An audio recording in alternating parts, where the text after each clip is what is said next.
대한예수교장로회 대신 잔류 측 제50회 총회가 속회했습니다.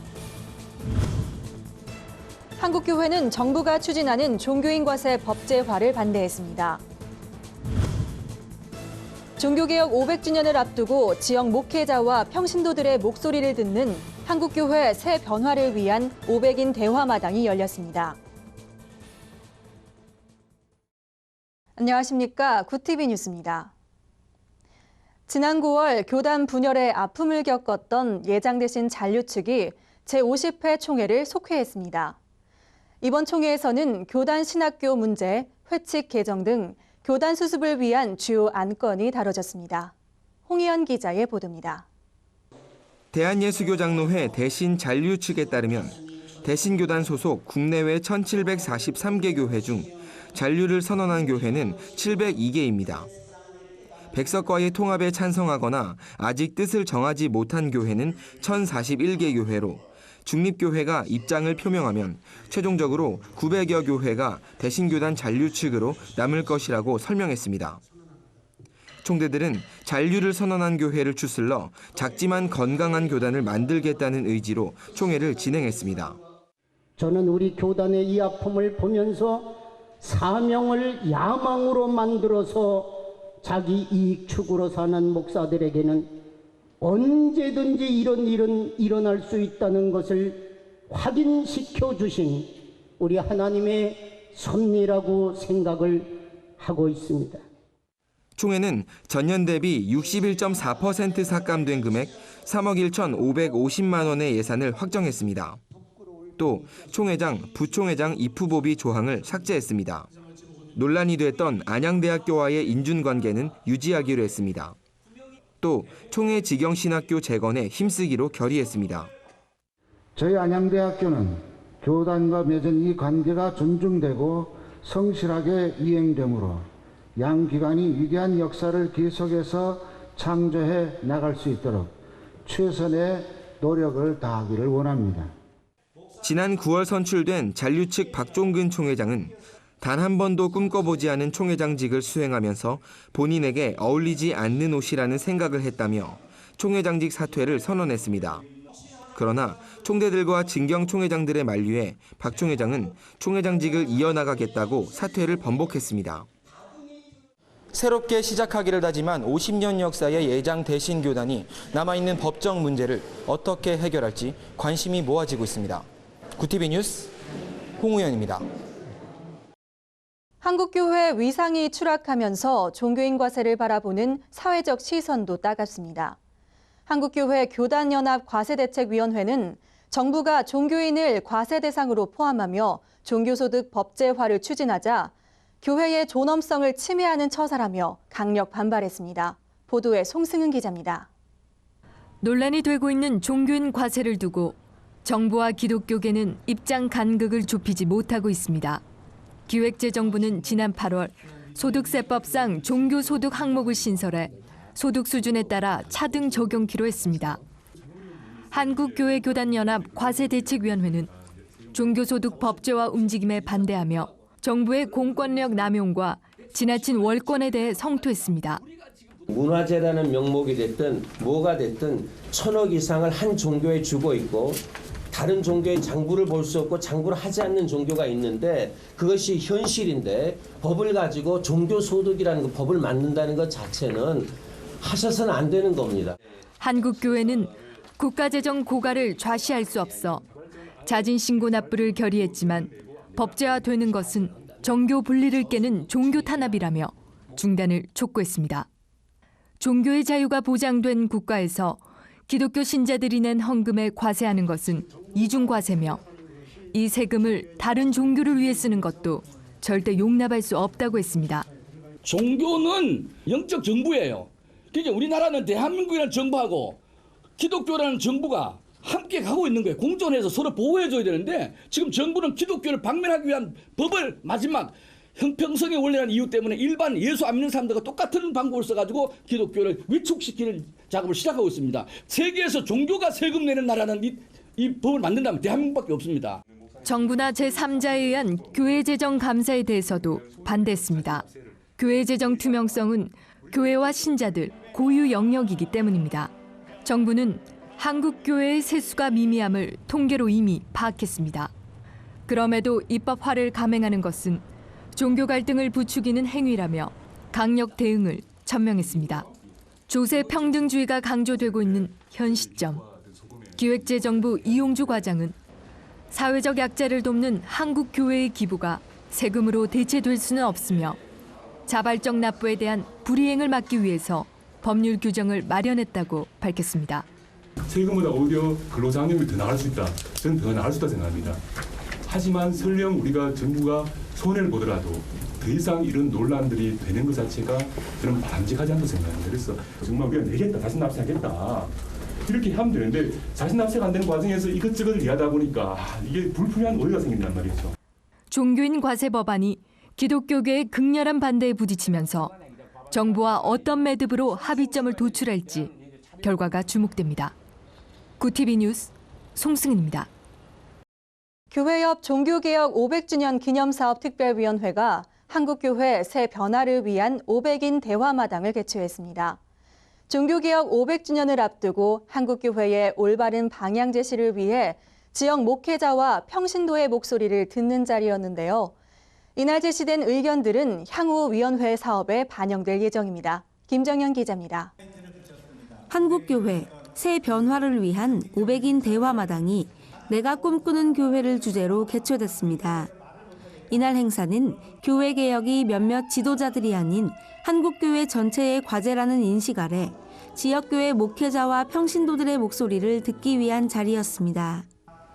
인사를 전한 교회협 김영주 총무는 루터의 종교개혁 정신을 되새기며 지금 한국교회가 안고 있는 문제들을 극복하자고 전했습니다.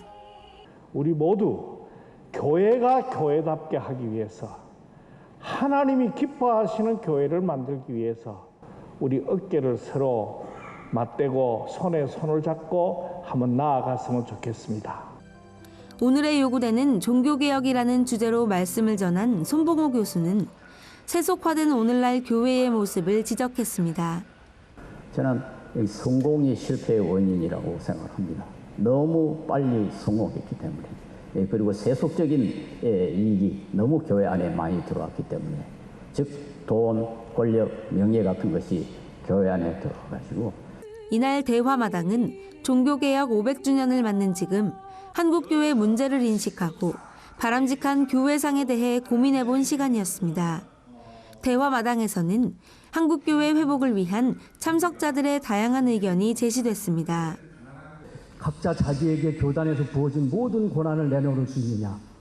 그게 해결되어진다면 교단의 문제 조금 가능해지라고 제가 보리라고 생각합니다. 교회는 평신도 중심이 된다는 것은 자명한 일입니다. 그런데 실상 그렇지가 않죠. 표현이 그렇지 모르겠지만 목사님이 가르쳐준 만큼은 아닌 그런 모습이 돼버린 것 같습니다. 이번 대화마당은 2017년 종교개혁 500주년 사전 기념행사로 마련된 것입니다. 이날 제안된 다양한 의견은 앞으로 전개될 위원회의 종교개혁 500주년 기념사업에 반영될 예정입니다. 구티비 뉴스 김장현입니다. 이스라엘 왕 솔로몬의 이야기를 담은 서울시 합창단 제140회 정기연주회 핸델 오라토리오 솔로몬이 지난 19일과 20일 세종문화회관에서 열렸습니다. 서울시 합창단 김명엽 단장이 지휘한 핸델 오라토리오 솔로몬은 바로크 시대의 거장 핸델이 작곡한 오라토리오 가운데 또 하나의 역작으로 구약시대 다윗 왕에 이어 이스라엘의 전성기를 이끌었던 이스라엘 왕국의 제3대 왕 솔로몬에 관한 이야기를 담았습니다. 성전 건축과 바로의 딸과 사랑, 두 여인과 아기의 재판, 시바 여왕의 방문, 산막의 옴니버스 형식으로 구성된 오라토리오는 일명 영어로 된 종교적 오페라로 솔로몬, 대제사장, 시바 여왕 등 5명의 솔리스트와 합창으로 이루어져 대중들에게 한결 쉽게 다가섰습니다. 김명엽 단장은 전통 클래식 합창음악을 기반으로 특히 종교음악에 대해 깊이 있는 연구를 지속해왔으며 그가 이끄는 서울시 합창단은 지난 2013년과 2014년 핸델 오라토리오 이집트의 이스라엘인 유다스 마카베우스 연주를 선보인 바 있습니다. 홀리시즈 교회 부설기관 SDC 인터내셔널 스쿨 재학생 70명이 광복 70주년 기념 DMZ 국토대장정을 다녀왔습니다. 3박 4일 동안 진행된 이번 행사는 강화도 평화전망대를 시작으로 임진각 평화누리공원까지의 여정이었습니다.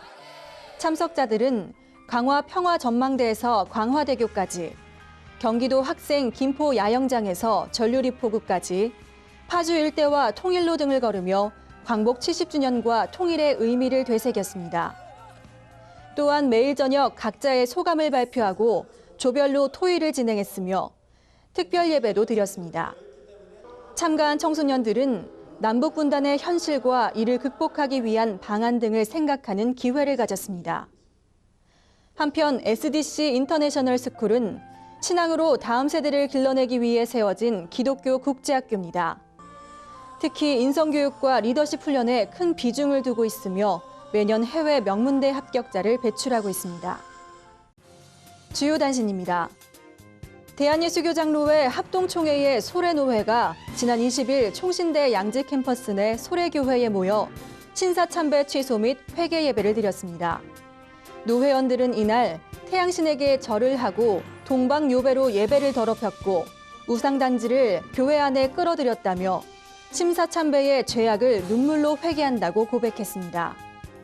소래노회의 뿌리인 황해노회는 1938년 7월 제55회 노회에서 신사참배를 가결했으며 소래노회는 지난해 3월 황해노회에서 분립해 지난 15일 열린 정기노회에서 신사참배 결의를 취소한 바 있습니다. 기독교 대한감리회 제31회 총회 입법의회가 오는 28일 경기 성남시 선한목자교회에서 개최합니다.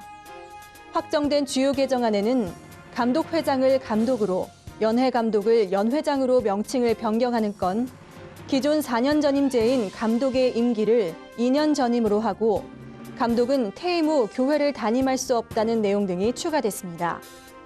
입법의회는 오는 30일까지 장정개정위원회가 상정한 총회 장정 법률 개정안을 심의하고 개정 여부를 결정할 예정입니다.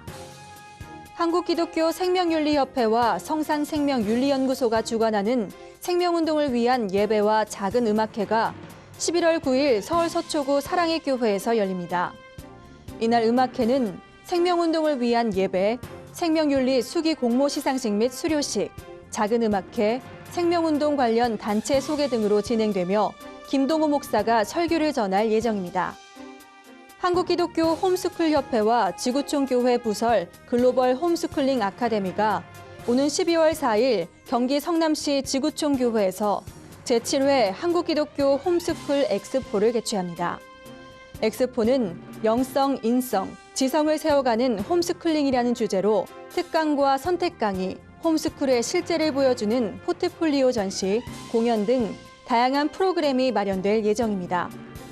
특히 악동 뮤지션 부모로 잘 알려진 이성근 주세희 몽골 선교사 부부의 성경적 홈스쿨링에 대한 기본 철학과 방법, 과정과 열매 등에 대한 강의도 준비됩니다.